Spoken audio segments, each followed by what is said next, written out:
Okay, as you see, this is my presentation personal card. You can contact me. This is my email and this is my WhatsApp from Ecuador. Sorry for this zero, it doesn't apply and outside it, it's okay, okay? So here's my emails. Okay, and now we're going to start with this really important poll. I want you to read these 10 reasons to use inquiry-based learning. Which is the one that applies most for you or mostly for you, okay? Take your time to read them, please.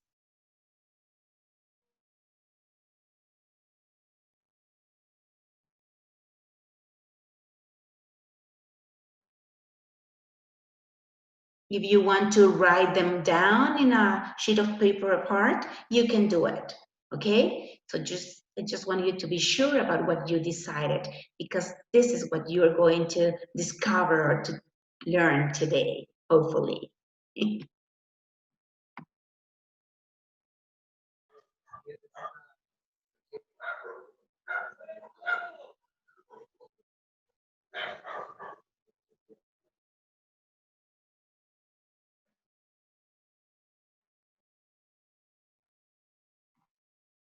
Okay, if you are ready, if you already chose your best option, I would like you to complete the poll.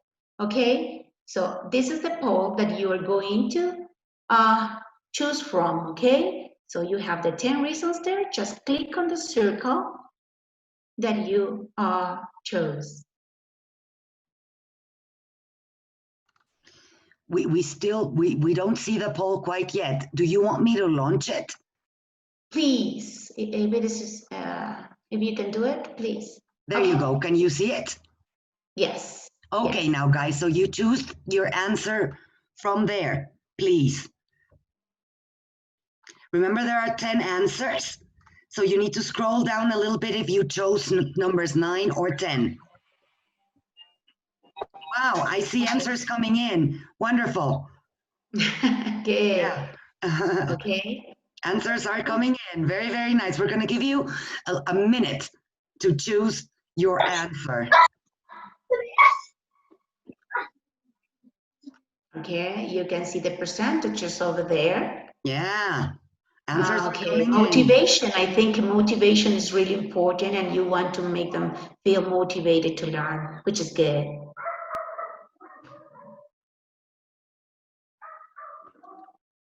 Okay, one more minute and I'll stop the poll.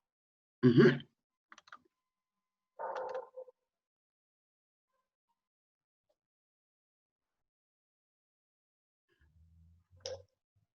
Good. I still see answers coming in. Nice. Uh-huh.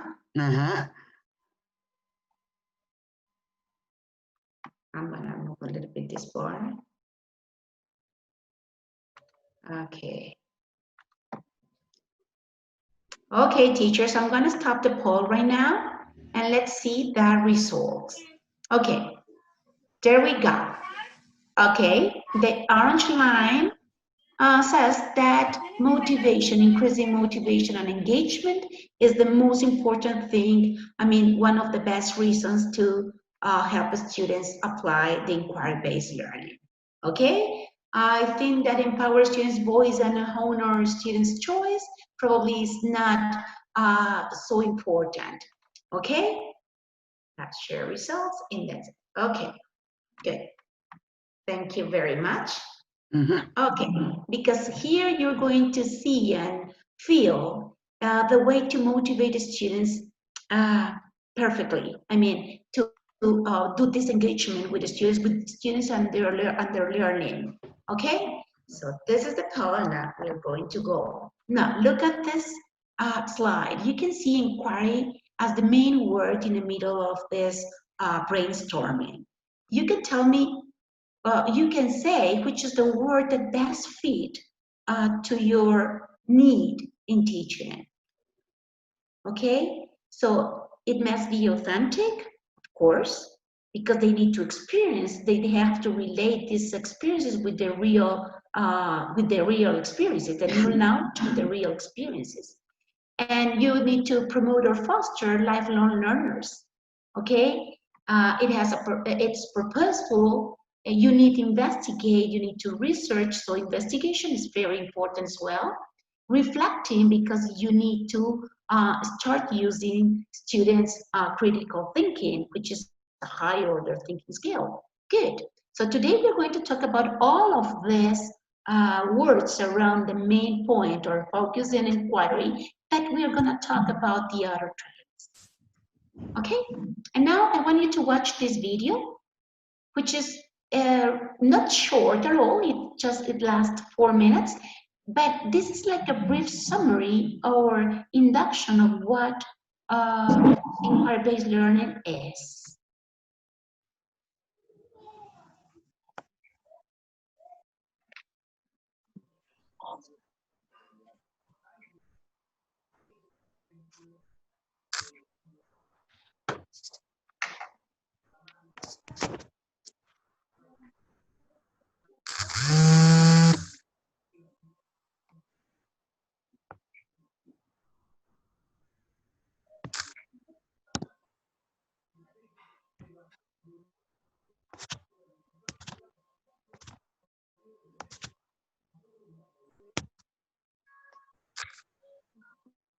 No.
De la posición esa se transforma y con esto del piso resultaron y cada lugar.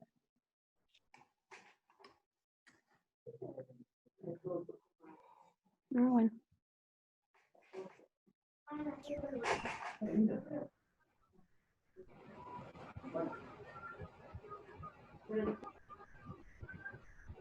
Lucy, dile que baje el volumen.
Sorry. Okay. Okay, sorry. There is something wrong here. Let me see. But still, Lore, they can read the information on the video. People are a lot more worried about listening than reading the information. Okay, so you want me to go ahead, to keep going? Because I'm not sure everyone's reading what's on the video. They're more worried about listening than reading the information. Yeah. So Okay, it's the audio go work. ahead. Yeah. Okay, it's okay. Now, These are the two questions that concern to our job. It's important learning to read or reading to learn. Which of these two statements are the ones that applies to your teaching? Of course, both. Learning to read, because you start teaching how to read since the very beginning. I mean, for the little ones, for the lower levels, you teach them how to read, how to start the process of reading and writing since the early stages. But what happened with reading to learn? This is more than what we expect for. I mean, when they read to learn, they can know how to read for any other problem and give it the solution of that, because they already comprehend, they already understand how to read anything that they would like to or they have to. Okay, so both are important, but remember the stages. You start with reading to read since the early stages, but then you go to reading to learn, how to read in order to learn. Okay, why is so important? As you heard in the video, it promotes a lifelong learning. Because how can it develop the lifelong learning? By showing curiosity, because the students love when they wake up there or awake their feelings of curiosity. They are like this, worst these days, when they need to learn by themselves, and they used to just watch the news or check by websites or search in different dashboards, things that they are interested in. Okay, by seeking and valuing diversity, yes, that's for sure, because they need to value this, especially nowadays. Okay, by persisting and seeking out new solutions, because we need to develop our students' skills in problem solving. So we need to develop, we need to help them and support their problem solution skills. By using your unique talents, because all of them have their unique talents, their own intelligence, their own ways or style of learning, and we need to take advantage of them, okay? So we can promote a positive change in them. And by learning and applying technology tools to solve problems, this is very important. And this is one point that it's really, that really concerns to us right now, okay? Actually, we need to find the different tools in order to learn in this way, by using technological tools.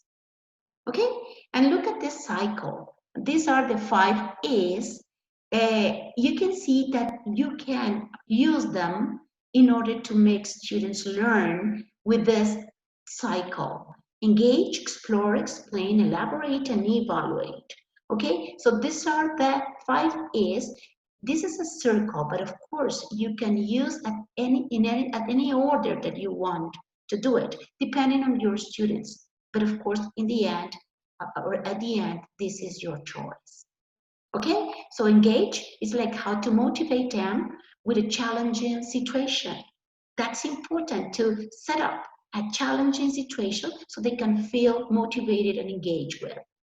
Exploring, because the students investigate the phenomenon, or they need to solve the question that the teacher already started, and they need to find out the ways to look for the solution, or to look for the answer at least. Explain, students explain the phenomenon, so as they already know or they already explored about the topic, then they have to explain how they did it, how come, or where did they get the info from, things like that. Sorry. Okay, I heard some noise outside. I don't know. Okay. Students explain the phenomenon, new knowledge is gained and applied. So as you saw in a video, they acquire the knowledge because they already investigated first about it. Elaborate, so they do. When they do, they are learning 100%. Okay, they are now doing with their hands-on activities what they have investigated about and explained about. Evaluate, you can apply here their self-evaluation and peer evaluation. Okay, students reflect on their knowledge and the learning process assessments. Okay, so you can find rubrics for them in order to assess. The assessment can be done by themselves. Okay, and this is the circle. You can follow it as any way or as any order you like to, you want to. Okay, here you can see this picture where in the middle you can see the big question mark, because you always start this inquiry-based learning by using a challenging question. Okay, later we will see about these challenging questions and what are they about. Okay, so the challenging question promotes lifelong learning. It means that not just for today learning, they can apply it forever. I mean, they can use in their own lives forever. Okay, that's a lifelong learning connection to real lives, because students need to know that that they need to connect their own experiences with the knowledge, with the learning. Otherwise, they are going to feel that they learn but separately, not in the same mood or the same way. The idea is to connect both new knowledge and their real experience lives. Okay, creativity, because they need to create, to design. You're going to see that with this approach, students feel more motivated to create things and design things and find out solutions for problems. Critical thinking or reflection, because they need to think about what they are learning, and they need to think about which are the main concerns about this new learning. Okay, and what you try to develop with these all questions or these all skills, that it's to promote high order thinking skills. Which are they? Okay, not just identifying or recognizing or just point out and say like the traditional way to assess the students. High order thinking skills are the ones that develop high thinking, like for example, reasoning, argumenting, discussing, I don't know, debating. Those are high order thinking skills, and they promote real life learning. And with all of this, we promote proactive learners, not just the passive ones, the ones that receive the info or the input, but they don't do the expansion, they don't do the output of the learning. Okay, any question until here? Okay, probably this is your next question. What makes a big question big? Because there are different types of questions. I've seen the other webinars, and I saw one specifically that called my attention that moment, and it was that big questions are not the ones that are long questions, but that are the ones that have the WH start beginning statement. Okay, so W questions like what, how come, why. Okay, so I'm going to show you here.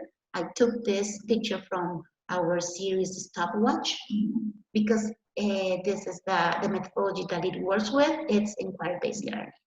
Okay, so look at these two examples of questions. The first one says, what is an insect?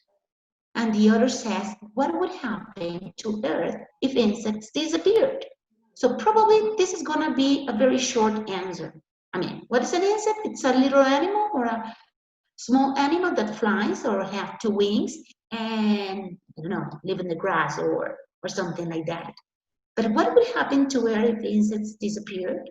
It demands a lot of thinking, because probably you will have a lot of answers about this, all of them worthy, they worth, but it's important you to tell them that they have to develop their critical thinking and write down on the board any answer that comes up to their minds.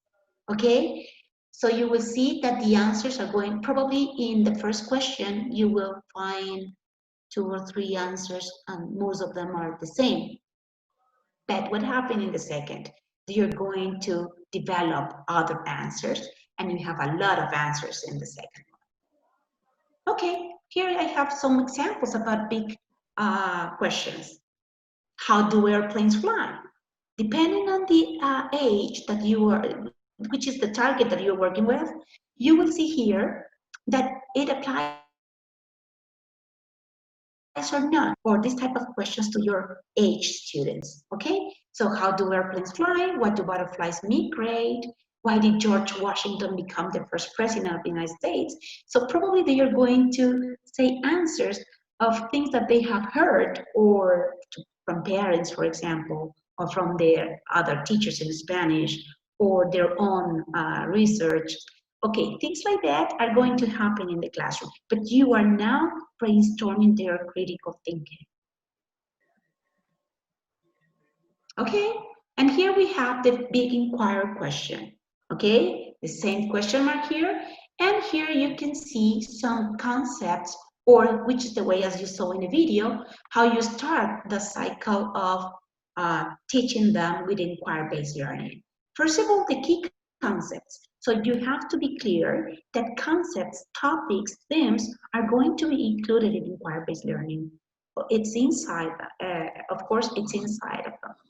Transferring knowledge to new situations, okay? It's not just putting the information inside students' brain.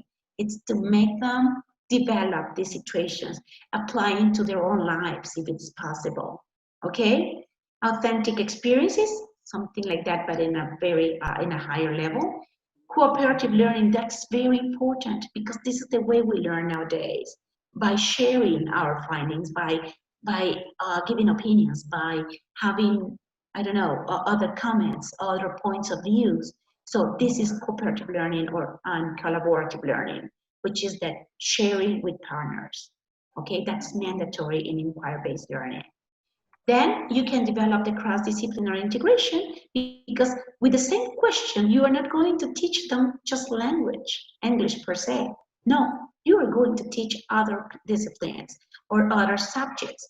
For example, with a question about the insect, you can develop language, of course, because they are going to talk about probably adjectives, pronouns, nouns. But what about the other subjects? Probably science is going to be included there. Social studies, if you want to talk about specific insects that, for example, live in the plains or live in the jungle, I don't know. Okay, but this is the idea, to integrate the language as well. And working with these 5 statements, you can go ahead with inquiry-based learning. Okay, and now we are going to see which is the difference between traditional classroom and inquiry classroom. As you can see, the traditional classroom, teacher gives out the information. She's the one that knows everything. Here we call them the non plus ultra in Latin. It's a Latin phrase. But that's true. Teachers know everything and they are going to transmit the information to the students. But in inquiry classroom, teachers facilitate and guide the students to understand how to get and make sense of the mass of data. So you facilitate, you guide as teachers. You are not the one that knows everything and you transmit to the students. Okay, that's not the idea. You can monitor their knowledge, but that's it. They have to construct their own knowledge, okay, later on. Students' goals are to master content, memorizing facts and information.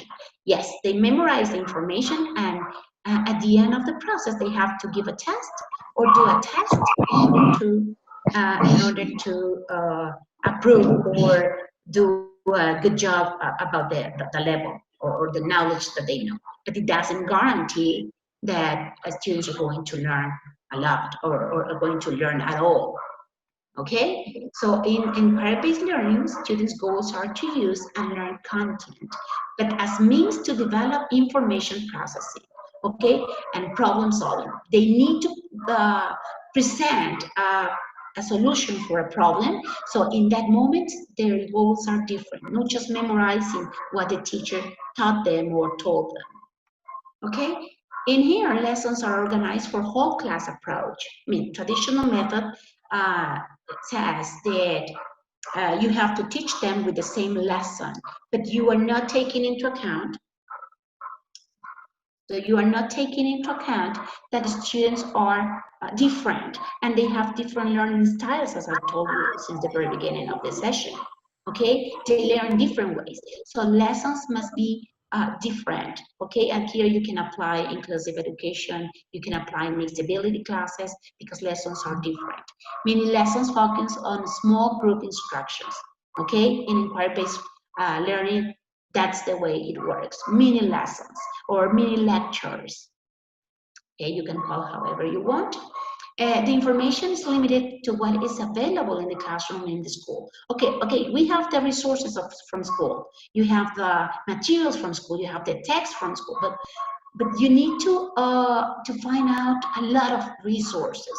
I remember one student once that he told me, "Teacher, we need to look for the Discovery Channel website." And I told him, "How come? What it for? What does it gonna be useful for?" Useful. And he told me, "Teacher, because there we can learn a lot about what you are teaching us now." And it was about endangered species. Okay, I remember this. This is an anecdote that I can remember. That because they have the access to this type of resources. So the teacher needs to be very updated in order to teach in the best way, okay? Technology focus is on learning about computers rather than its application. So you can see, maybe they manage computer gadgets and everything, but they don't know how to use the information as an advantage of their learning. Technology is used to connect the students with local and work communities, and that's for sure. They have done this already without your guide, so you know that anyway. Assessment focuses on the importance of one right answer on a test. Okay, typical assessment at the end of the session, where students have to answer yes or no, true or false, and that's it. But they don't think about the learning, about the knowledge. Assessment includes a variety of strategies to identify students' ability to utilize thinking skills and mastery of content. Okay, so this is the idea of assessment, and it's not going to be done just by the teacher, but the students. They have to do it by themselves. Okay, by themselves. And here we have, which are the benefits for students learning. Leads to deeper understanding rather than passively receiving knowledge. As we already talked about, it's not just to receive the input, it's to do the output. Allows the students to become active learners, proactive learners. Okay, proactivity is one of the skills that you are going to see in your class immediately as soon as you apply the inquiry-based learning. Introduces different perspectives and conflicting ideas that will challenge thinking, okay? Because the students are going to brainstorm their critical thinking and they are going to gain more self-learning with this. Allows for knowledge and skills to be applied, which are the skills that we need to apply with this, the high order thinking ones. Encourages the students to take ownership for their learning. When they take ownership for their learning, it means that they can apply it in their real lives. So they can use it. It's not like to make them learn the square root in mathematics. Probably they won't use it anymore, maybe in that moment of the class, but later on they are not going to use that. It's so totally useless. But if they use this, the knowledge in their lives, when they travel, when they communicate with others, or they can, I don't know, example, they can, for instance, they can give a speech because they have learned this. They have make it a deeper learning. Okay, they have made a deeper learning. Now, these are the levels of inquiry. Probably, as we already checked the circle and cycle of inquiry. Now, these are the levels. As you can see in the middle, we have the guided. Who is the guide here? Of course, the teacher.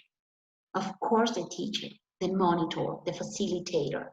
And then we have the others, which is control, model, and finally we get a free way of learning. Okay, we will see a little bit more about this in the next slide. These are the levels of inquiry. Control, guided, modeled, and free. Finally, free. Okay, control inquiry, the teacher chooses the topic and identifies materials. Okay, so As you can see, teacher is the one that facilitates the tools to learn, but not just the physical ones, but the tools of topic, the content, the ideas. Probably teacher is going to give them ideas or some suggestions about how to start the inquiry. Okay, the inquiry. Now, guided. In a guided inquiry, students have more flexibility. Now, students decide how to work and what to work with. Okay, more flexibility. They choose the resources and activities, however, they are expected to create.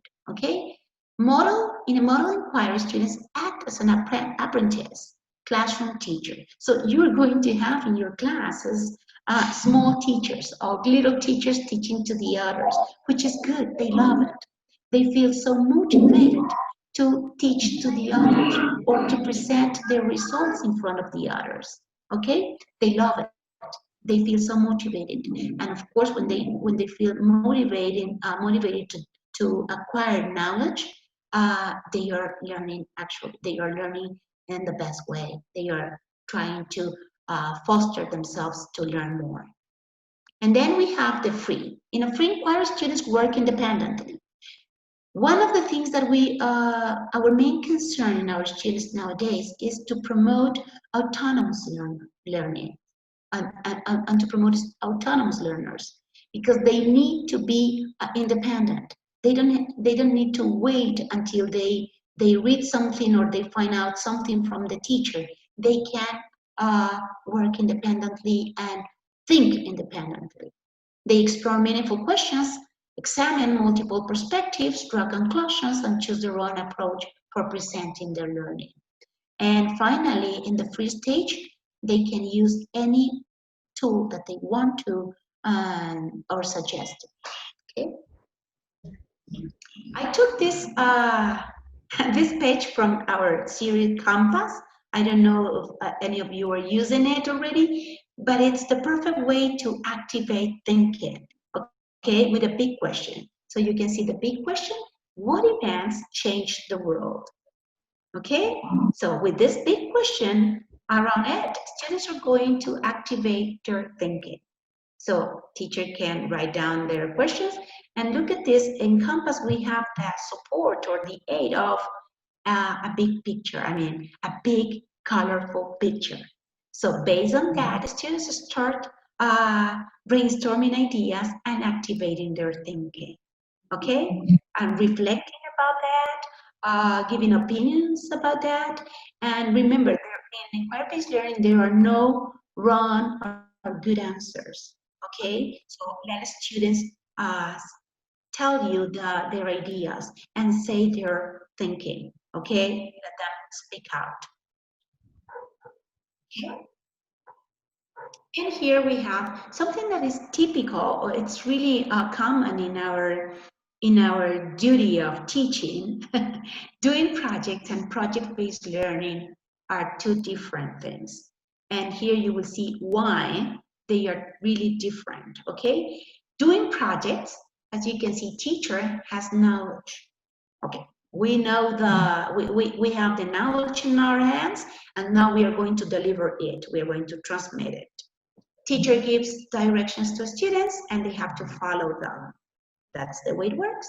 And then students learn facts by following those directions, and then they have to present us at the end of the unit. They have to present a test or a project that can be done based on what they have learned before. Okay, sorry, my computer is touch, and that's why sometimes I skip the slides. Okay. Then we have teacher project-based learning. The teacher asks a question. As I told you before, we always start with a question. Teacher asks a question, and then students devise their own directions. Okay, with this information, they can devise it. They can use it the best way. Students test and revise their own directions. They check that out. If they are fine, if they really fit with that, what the teacher has announced or has taught before or has guided before, then they can devise these directions. They can guide these directions. by themselves. Then students learn information and develop skills. In here, students develop their social skills as well with cooperative learning or collaborative learning. So they are going to share findings, they are going to talk about what they have found, or to analyze, to listen to other opinions. Remember that in collaborative learning, students develop their values, their, their moral and ethic behaviors. Okay, students apply their knowledge skills to solve a real world problem. Now, here comes the moment where they switch their thinking in order to solve a problem, a real problem. So that's why, and then they are going to be able to ask the question. Okay, the question that starts here. Okay, here we have different types of resources. ICT, this concerns a lot for us right now, especially. Actually, if we are not in ICT skills, we are out, totally out. So that's why we have this, I wrote here some tips, research info among students, classify it, comparing, classifying, remember our high order thinking skills as well. Compare info so they can see if they have differences and similarities with their partners' infos, then share them, present them, and looking for other choices or alternatives, okay? Because there's not just one right answer. They can find their own alternatives to the same question, to the same problem, okay? And by using, of course, the investigation, the research. Okay, another idea are the graphic organizers. I have found that they are really useful in our class. Sometimes the students, for example, myself, I love to visualize things. Of course, this is my own opinion, but that's my type of learning, by visualizing objects, things. I love colorful pictures. I love to see concrete objects. And students like to check the information by using, most of them like to check their information, to learn information by seeing, by watching this kind of resources or tools. Here I have, and to synthesize and summarize the info, they are really useful for. You can use it, the prediction chart, cause and effect, problem solution, the Venn diagram, in order to make them compare and classify, to brainstorm ideas. You can start with the umbrella chart, where students can find their, can write down their own ideas about the question here, their different answers, for example. Here we have like a main events quilt just for recording events. Okay, if you want a prediction chart before reading and after reading, if they problem and solution, cause and effect, all of them are really useful. There are a lot of them, especially in history. People use these timelines charts and they love it. And students love it because they can visualize time periods and they can assume and verify some historical contents that are hard to deal with, okay? And then collaborative work, as I told you before, it's important because we can develop these tips or these strategies inside the classroom. Sharing ideas.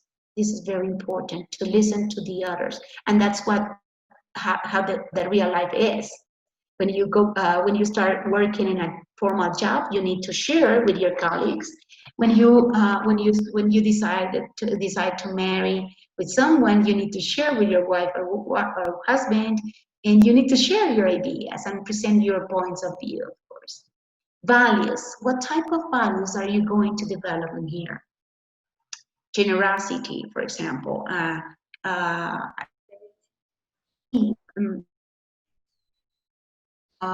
Solidarity, being kindness, which are politeness. Those are types of values that we can develop among our students. Self and peer evaluation, teamwork, leadership.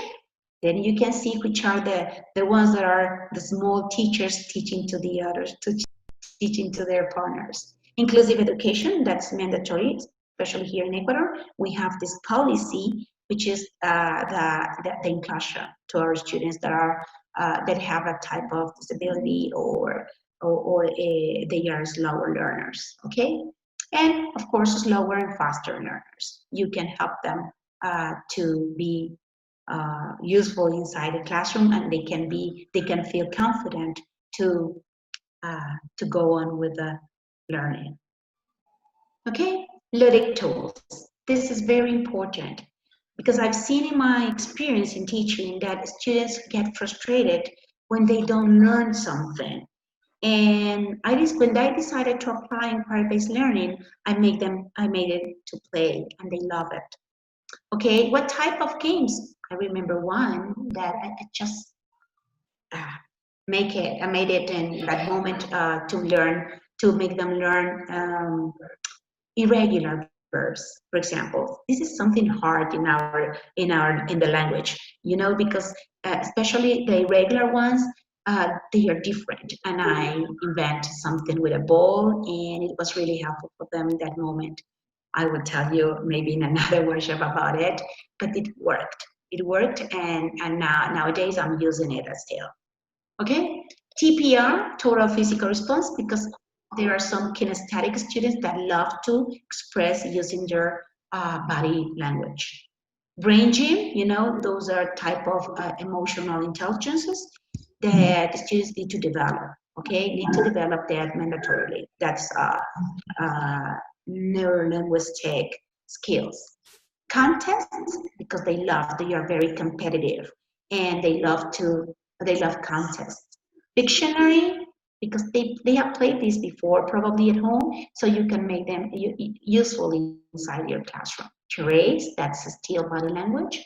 Field trips, because they see the things in situ. I mean, they can observe, and they can check by their own, by themselves, the things that you're explaining them. They can make it lively. Then we have puzzles, crosswords, and show and tell. These are some activities that they love it, that they love to do that. Of course, the teacher must be very well prepared in order to help them to learn using these activities, okay? So you have to plan your classes in advance. It's not something that you can improvise. You have to work on them and be very well prepared. Okay, these are some references that I have. I really recommend Edutopia page, where you can learn a lot about this inquiry-based learning and project-based learning, and some websites that you can get in. Also the video, if you want to watch it completely, you can just go to YouTube, it's there. And nothing is invented now, it's already done. I'm not an expert in that, but I have worked with this, and I just wanted to share this experience with you all. Okay, and this is my name again. So just in case you want to check this personality. Okay.